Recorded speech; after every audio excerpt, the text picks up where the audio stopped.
How would you like to make your first million? And today we have Robert Siciliano with us. He's actually from Sicily. I love this place. I've been there. And he's a cybersecurity expert, good guy hacker, and private investigator. Robert Siciliano delivers straight talk on safety and security, stripping away jargon to empower everyday protection. He's a best-selling author and CEO of CFR.me and head trainer at protectnode.com. So he's a trusted commentator featured in CNN, Fox News, NBC, and the Today Show. So, Robert, tell us, what are the 5 steps that you recommend entrepreneurs in order to make the first million? Welcome to Unstoppable Podcast with Harry Sardinas, inspiring conversations with influential millionaires, investors, thought leaders, entrepreneurs who are making a massive difference with their innovative products and services, and sharing the challenges and wisdom of how they sold their first million.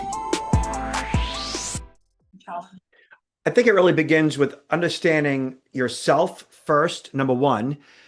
Are you the kind of person that can function in an environment that requires being uncomfortable on a regular basis? That you have to be comfortable knowing that there is insecurity. In other words, that you don't necessarily know where the money is going to be coming from. You don't know where the sales are going to be coming from. You have a general understanding, an idea, you have a business plan, but at any given point in time, you are required to pivot. It means a lot of sleepless nights. It means potentially arguments with your spouse. It means being haggard for a lot longer than you think you might or want to be. So are you the kind of person that can weather out that storm is number one. Most people aren't. And most people fail because they just can't handle the pressure. They would be much more suited for a 9-to-5 job. And there's, of course, nothing wrong with that. There is just so many variables in being an entrepreneur that you just have to determine, am I the right person for that? And it goes way beyond, I don't like being told what to do. I'm not a good employee. Therefore, I want to be my own boss. Well, you can do the same thing as an Uber driver, you know? But setting out on your own and starting a business and making your first million requires a tremendous amount of personal power that not everybody is equipped for. And number two, what's your plan, right? And that plan needs to be run through more than just you generally want to bring in professionals that understand what that plan should look like. Running that plan by, say, an incubator or somebody who has experience in that regard, making sure that the short and long-term goals are achievable based on the systems that need to be put in place that you have access to. So that plan needs to consider all the resources that you have available to you and all the resources that you're going to need in order to implement that plan. And then number three would be, where are you going to get the capital? So most businesses require a level of capital, startup capital, right, in the form of either angel investors or or funds of sorts that ultimately allow that plan to be implemented in such a way where you can go the distance, going from being in the red to being in the black based on the time frame that your business plan speaks to, right? And then number three, when we discuss marketing, it's product, it's price, there's a number of factors that go into the product that you have, and is it something that the marketplace wants and needs? Marketing, is a little thing that makes a big difference in whether or not you're going to be successful. Marketing ultimately means that the people you have in place are capable of seeing your vision, and the product that you have available is something that the marketplace wants, and in some way that it is executed and the magic and the hook all come together effectively. And number five is belief in you, belief in the product, belief in the journey, and ultimately belief that the world wants what you have, and that you and the plan and the marketing and the funds are all going to come together, and that ultimately what you provide is going to make the world a better place. Well, Robert, that's fantastic. Robert, out of the 500 millionaires that we interview in this podcast, 1 out of 5 are tech entrepreneurs, tech millionaires. Why do you think that, and the other ones are property and real estate investors. So why do you think that, because people might be thinking that it's easy to become a millionaire in tech. What are the good, the bad, the ugly of the tech businesses? Well, the good about tech is that it's easily scalable more than anything else. Tech is apps, it's software, it's a service, it's it's code essentially, and that when you have a technology solution, whether it's bringing people together, or it's solving various problems, or it's making life easier in one way or the other for an individual or for a business, whether it's a B2B or a B2C. In general, there are millions of businesses, there are billions of people, and if you have a tech product that all of those businesses and those people can use to make them more successful, prettier, happier, more efficient, and so on, then you just need a very small percentage of each of those people or businesses' income, right? And that's what makes a tech company easier and scalable and more successful versus, say, a brick and mortar, which you only have, so much real estate that you can consume and say rent out, whether it's commercially or residentially. In so many areas, you only have so much scalability there. It's similar in nature, but not nearly as scalable. Pitfalls are the pitfalls. The pitfalls are, especially when it comes to tech, you may have this brilliant idea that makes a lot of sense, but it may be too soon. It may be, not timely enough. It may be past its due date. It may work for a very small audience that they have a workaround that they don't want to necessarily pay for. So the pitfalls essentially boil down to it may not just be the right thing. Whereas real estate, everybody needs a place to lay their head. Businesses need a place to operate. And so there's always going to be opportunity in real estate, but that's not for everybody. Absolutely. Yeah. And then, Robert, and then in tech, the other thing is that sometimes you create something and then someone with more logistic capabilities can, when they see you're making money, they develop something similar and they start to take market share and becomes sometimes you have to know what you're doing. Sometimes when you let go, I think, let me ask you this question because there is a stereotype. I hang a lot with the tech startup community, share opinions with them, help them to grow the business, give them coaching, training, and so on. There is a stereotype in the tech space that, like for example, a developer like Mark Zuckerberg from Facebook, or let's say the Google guys, okay, I'm very good writing software and I'm going to become a billionaire, right? Whether you see, even in this podcast, are all the millionaires in tech, when you look at them, 80% are more marketing and sales that actually develop the software developer, and the people that are software developers that they spend the whole podcast talking about marketing, sales, and how to put the product in front of the market.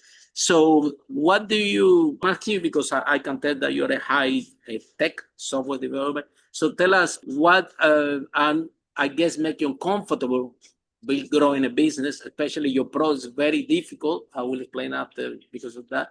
So what has been the transition for you going in a zone that you're not comfortable? Because it's totally opposite. If you want to be a developer, it's because you like to be alone with your computer thinking and you don't want anybody to bother you. Now, sales, marketing, product market fit is completely different. You need to go out there, talk with strangers, but otherwise nothing moves. So tell us your challenges there. I think most challenges that founders face is that they try to do things all on their own. Even Andrew Carnegie, US Steel, understood early on that he was not necessarily the smartest person in the room, and that what he did was he surrounded himself with people that were smarter than him. And so, as a founder, in some cases, we may need to, get over our own egos. In other cases, we need to understand our own limitations. And the most successful organizations that I am aware of, and consider Google and Microsoft and Apple, even though there was one person, let's say, that might have been the face of the organization, there might have been somebody that was like right over their shoulder that was their match made in heaven. Whether it was one person was the big visionary and the other person was the coder or the engineer. One person was really great at sales and marketing, whereas the other person was really great at development. And between the two of them, let's say, they were able to put together something that made a lot of sense to the marketplace. And they were able to work together in this marriage, so to speak, that ultimately produced a product or a service that in the case of course, Microsoft and Apple and Google, millions and millions of people, billions of people enjoy today. So I think it's finding your counterpart as a form of yin and yang, that somebody who is opposite but equal, somebody who does something different than you do, but things better than you do. And once you find that counterpart and you find that match, that really is what I've seen from my own experience as the most successful unicorns. Mark Zuckerberg might be, the main name in that organization, but he surrounded himself with a lot of people that were just behind the scenes. I think Sheryl Sandberg and others that were responsible for the success of that organization. So, Robert, let's talk about your business, because you know that the Sunday I was in a house with friends and I'm checking my websites and all my sites are down. And we have like 57 websites.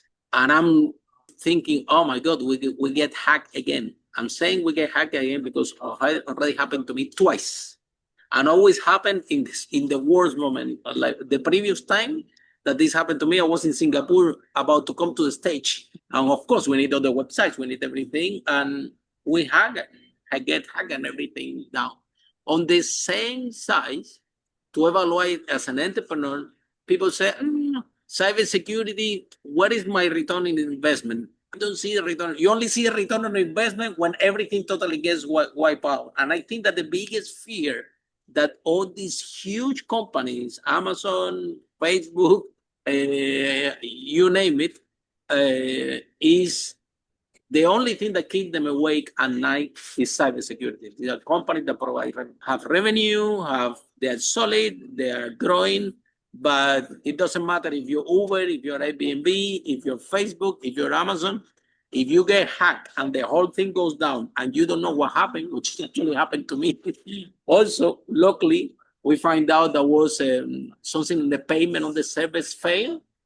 And because we're not paying attention, we got a warning and they said, look, you either pay this now or we wipe out everything. I'm like, what?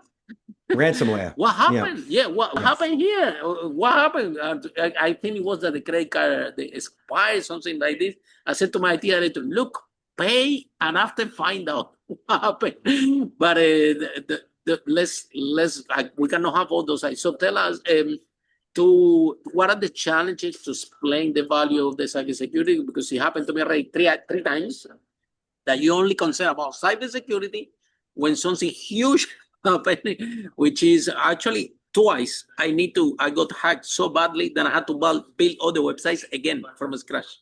Cybersecurity is a fundamental part of any business operation that unfortunately is overlooked mostly by small to medium businesses. Larger corporations that are under that essentially are, at the federal and state level. Even small businesses all need to be compliant to some degree. There are numerous laws in place, again, both federally, state, and even local, that require, certain levels of due diligence, compliance, that you have certain systems in place to reduce risk, to protect sensitive and personal information.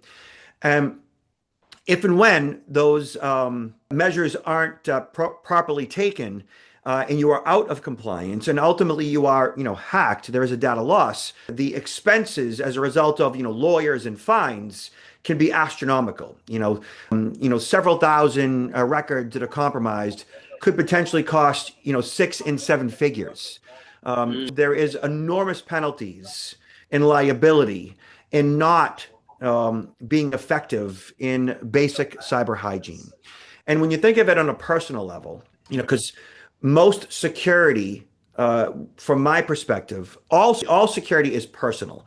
And what that means is it all begins with you, the individual. It all begins with the chief information security officer. He or she that's responsible for the security of the organization is much more effective if that CISO has, say, a home security system, if that same person has identity theft protection, if that same person is using a password manager and using a different passcode across multiple accounts, and making sure that they're using two-factor authentication across all their critical accounts, right? So when all security is personal, even at the C-suite level, those people in charge, 100%, they do their job a lot more effectively. And as a small to medium business person, if you yourself have your security in order, your personal security in order, then you understand the value of being proactive in implementing cybersecurity. So what I provide is cybersecurity awareness training, which essentially is making, say, things like phishing simulation training stick. Because while phishing simulation training solves generally the problem of reacting and responding to phishing emails, it doesn't necessarily, phishing simulation training doesn't necessarily solve the all security is personal issue. In other words, we generally don't lock our doors. We generally don't have a home security system. And I know this because I ask my audiences the same questions. How many of you have a password manager? Less than 10%. How many of you are using a different passcode across all your critical accounts? If I get 10% of the audience to raise their hand, that's a lot. How many of you are using two-factor authentication across all your critical accounts? If I get 15% of the audience to raise their hand, that's a lot. Which means that, 85 to 95% of all consumers, including employees, are using the same passcodes across multiple accounts and not using two-factor authentication.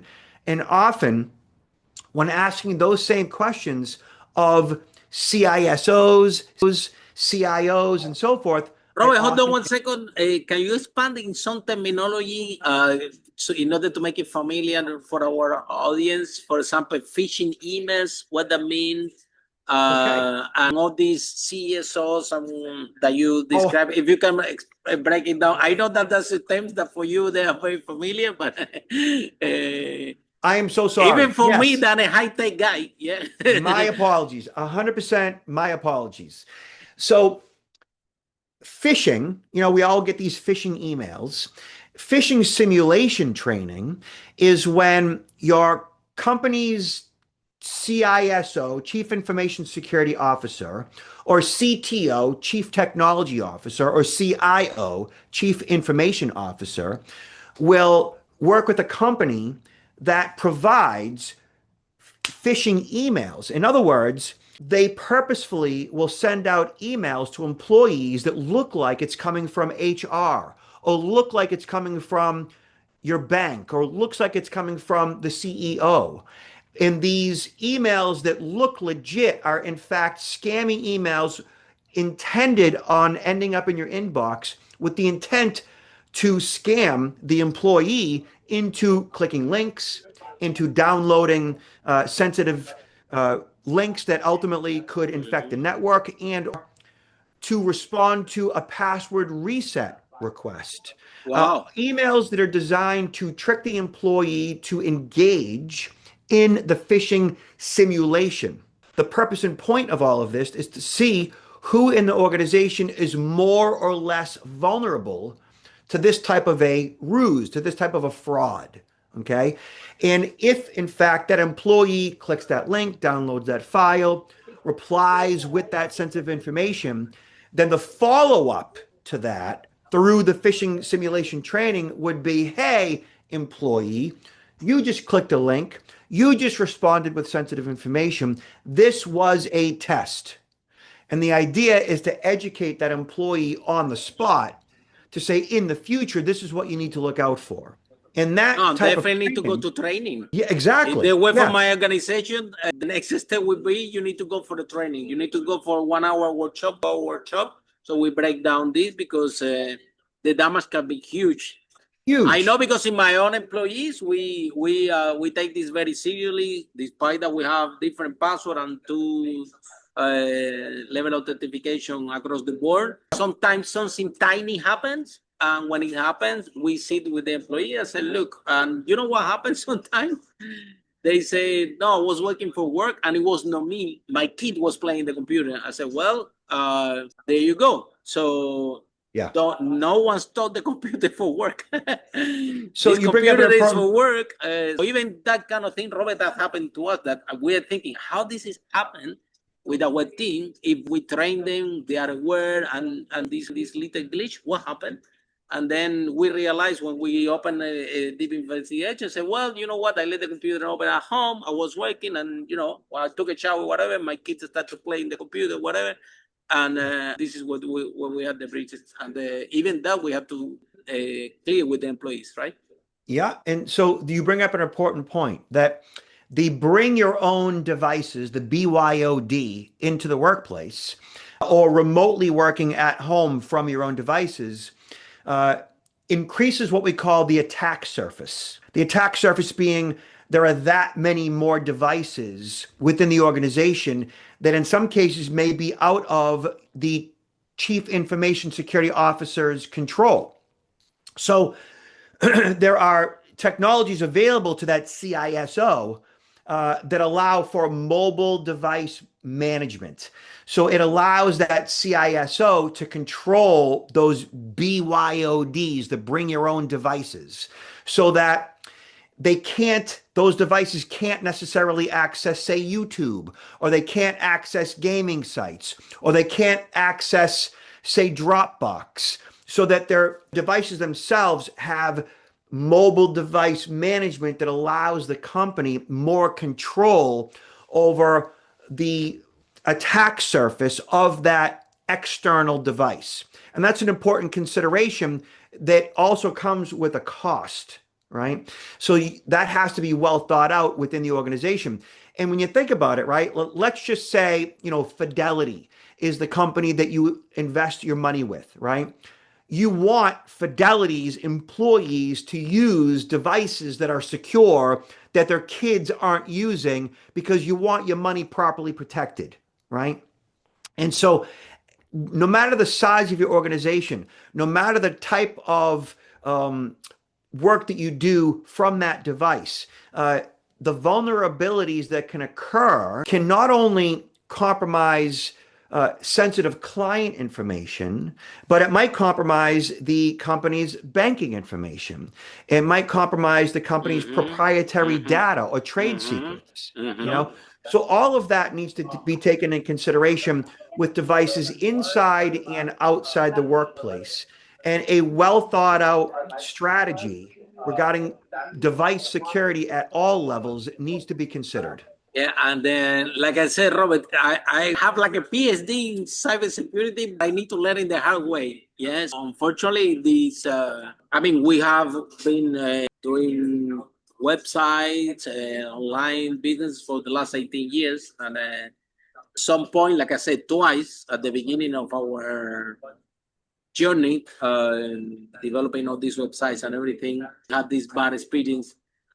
And it happened 2 times. Okay.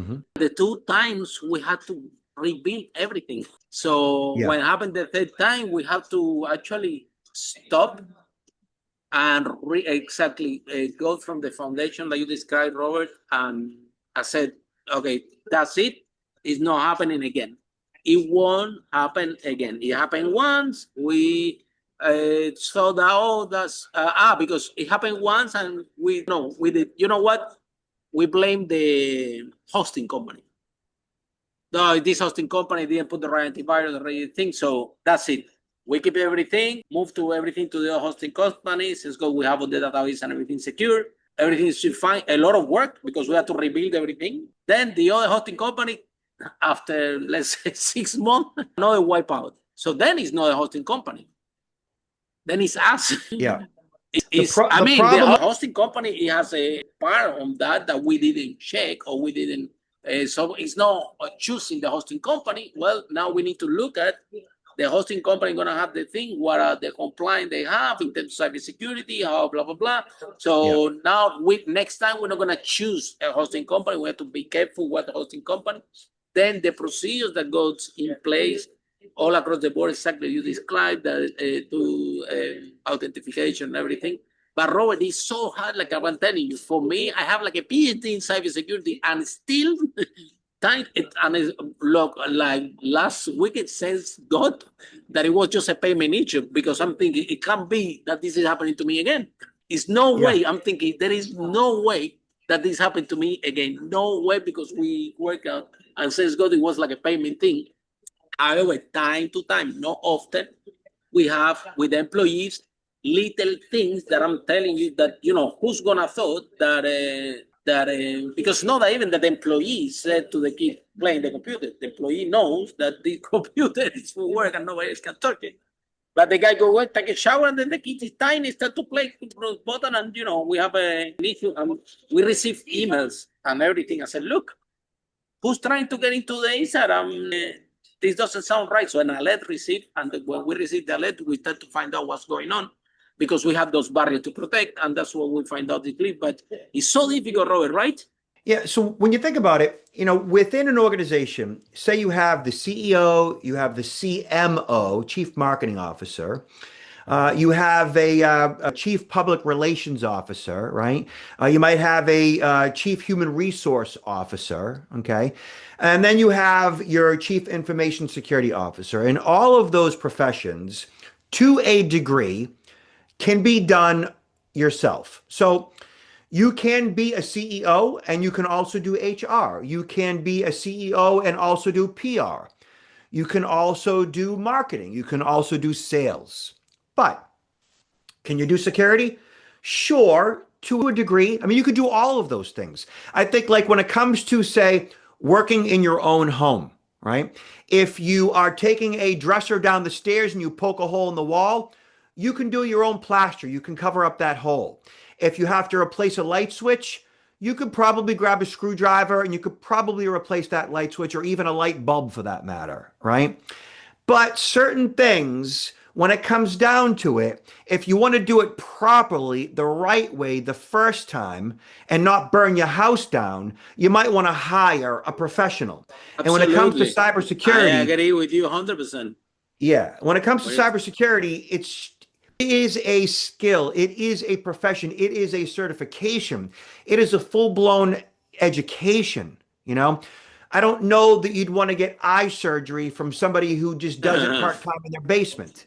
You want somebody who has a medical degree in 100%. Eye surgery. That was our flow, actually. I'm glad that you brought it up, because this is our flow, right? We're trying to, at the setup level, try to fix it ourselves. After it happened twice, I said, no, we want experts on this. We want advice. We want, we clearly, we cannot do it ourselves because we failed to do that. So let's start from the discussion. And the most important, Robert, is that when it's bad, it's bad. And this is what we want to share with all the entrepreneurs listening to this, right? When this goes, I'm from my own experience, okay?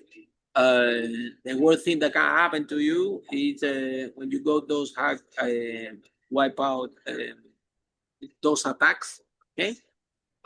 Sometimes they go so inside the server and they go across all your website that is no way that they can be, they keep crawling, they keep going, reappearing. So we did everything, separated the websites, go one by one, and still they keep appearing and say, okay, you know what, we We need even to change hosting and come from scratch because we been 3-4 months trying to fix it and it's not. So when it's bad in this thing, it's bad.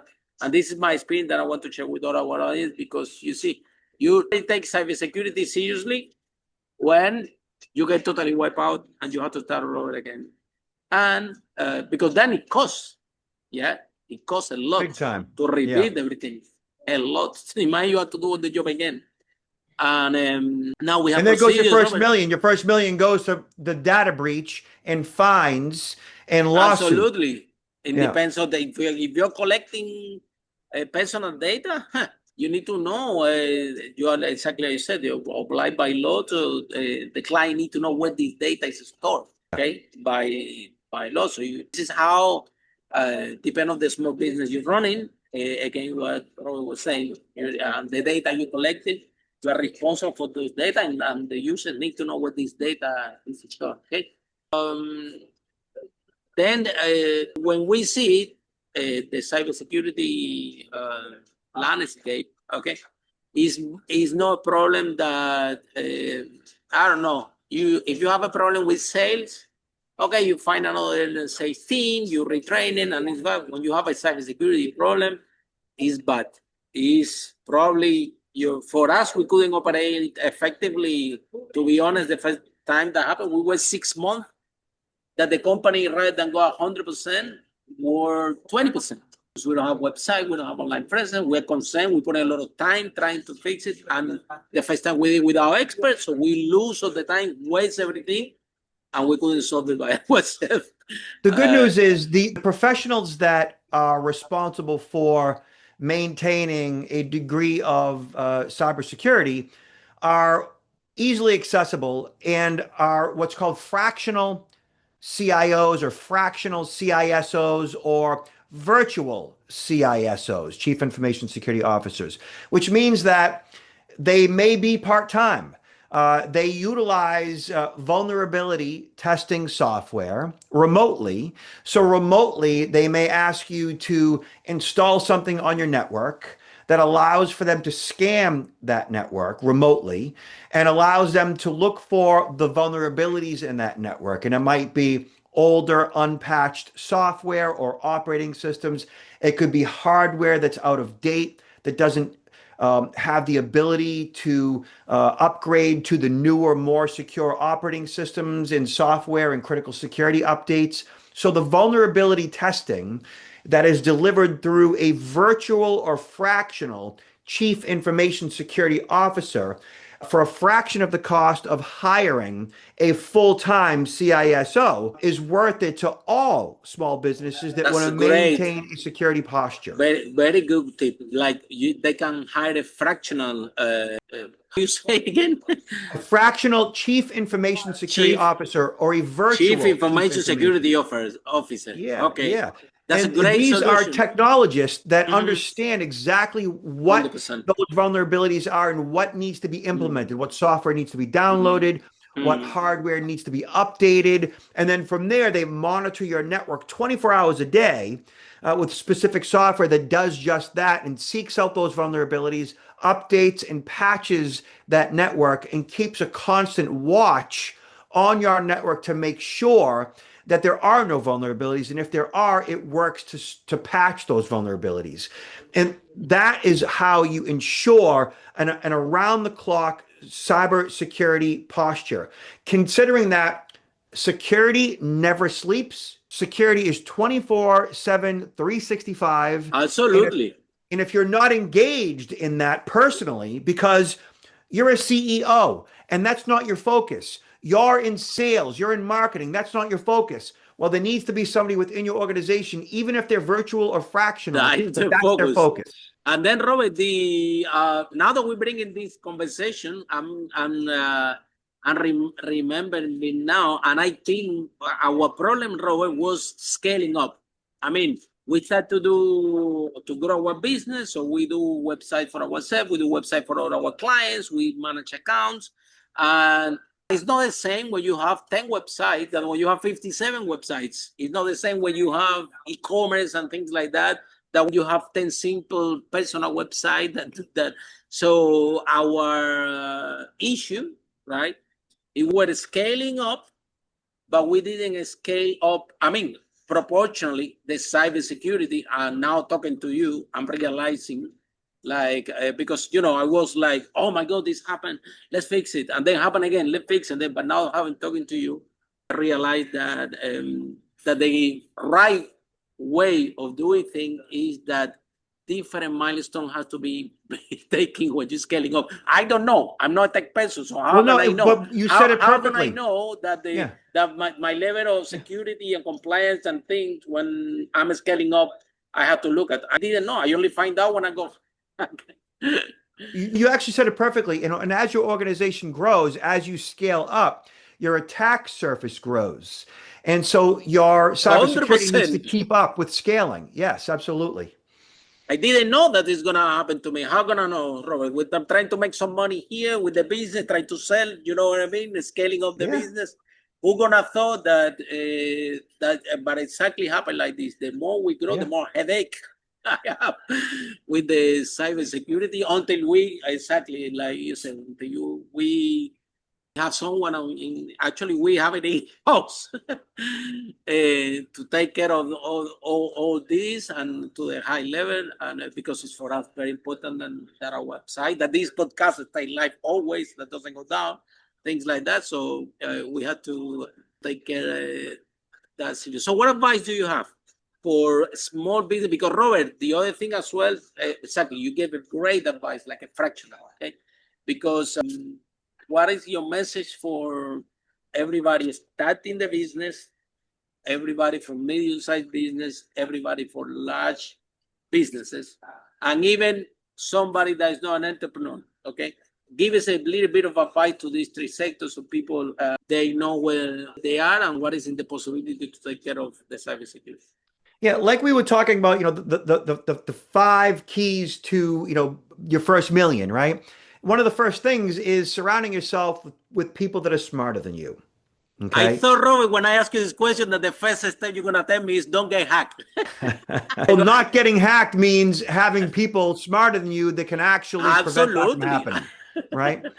So, smarter people that understand how to protect your network. And bringing in the right service professionals, whether it's full-time, fractional, virtual, that can do the jobs that you're not skilled doing. Look, if I'm remodeling my home, yeah, I can do a lot of different things on my own. But when it comes to like plastering a ceiling, that's art. Those guys are really good at that. I can't do that on my own. Can I patch a hole? Sure. I'm not going to plaster a ceiling. That's a skill. That's a trade, not something that I'm qualified for, right? I understand my limitations.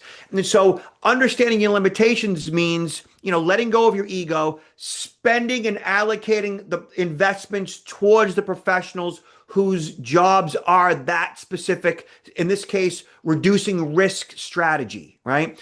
And from there, manage your own security, protect your own identity, right? So engage in identity theft protection, get what's called a credit freeze, Google it, right? Utilize a password manager so you have a different passcode across all your various accounts. Use two-factor authentication for everything. Doing these basic things makes you that much more secure. And going forward, when you're thinking securely personally, it's easier to manage the security of your organization because you believe in security, you recognize risk, and you understand that it's something that needs to be done, and it's within your capacity to do it for yourself and to hire the right people for your organization. Robert, and if somebody is in love with this conversation and want to find out more about you guys, what you do, can you tell us a little bit more how this process works and tell us about your book? Sure. Yeah. I'm easy to find. You could search Robert Siciliano, Siciliano, Robert Siciliano, or just go to protectnowllc.com. Again, protectnow. I love the name. Yeah. That's my website. And going to my website or just searching me out, what I am here for is security awareness training. And if you're interested in any of the services that I spoke to, virtual chief information officer, fractional CIO, and so forth, I can point you in a direction. I tell my audiences, because I speak in front of live audiences all the time, both online and in person, that I am here for you. Now, I may not be able to solve all your problems, but what I am here for is to point you in a direction, to get my audience to engage in digital literacy when it comes to cybersecurity in such a way where they understand what their options are and how to protect themselves. So protectnowllc.com. And Robert, can you share with us the title of your book and show it to us if you have a handling and where people can buy or access it? And Sure. what's your favorite chapter? What's your favorite chapter of the book? If you go to Amazon, it's called Identity Privacy, Protection and Fraud Prevention. So identity privacy, security protection, and fraud prevention. If you search Robert Siciliano in Amazon, I've got like 5 books up there. One was a bestseller on Amazon. Oh, wow. Yeah, and the entire point of that book is just to show everyday citizens what they can and should do to protect their own information. And for businesses, you take that same information to protect your own business. And thank you so much, Robert, for the podcast. I think that, like I said, I'm a big fan of the topic because I have to learn the hard way, and we don't want that for our listeners. So I think that to sum up, remember, pay attention when you are scaling your business, because like Robert shared, and this is, I can reassure that will happen to you because it happened to me. The more you grow, you think, and correct me if I'm wrong, Robert, that the cybersecurity problems duplicate as you duplicate your business. It doesn't really work like that. It's 10x. Yeah. And how bad it is also 10x also. The bigger you have, when you get damaged, the larger the damage.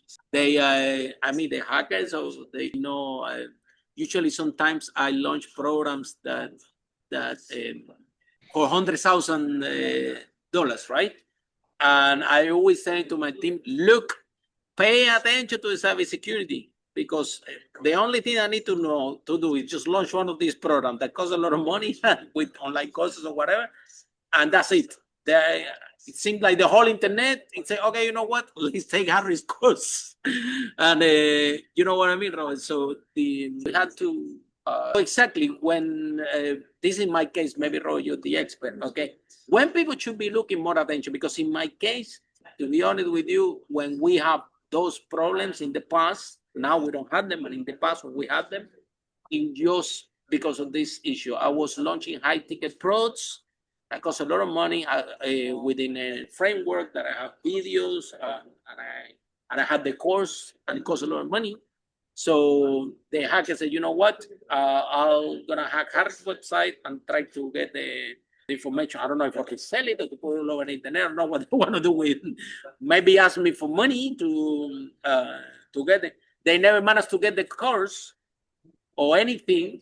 But in that process, they shut down all my whole websites, and it was a big headache, and I had to rebuild everything again, because that's the other thing.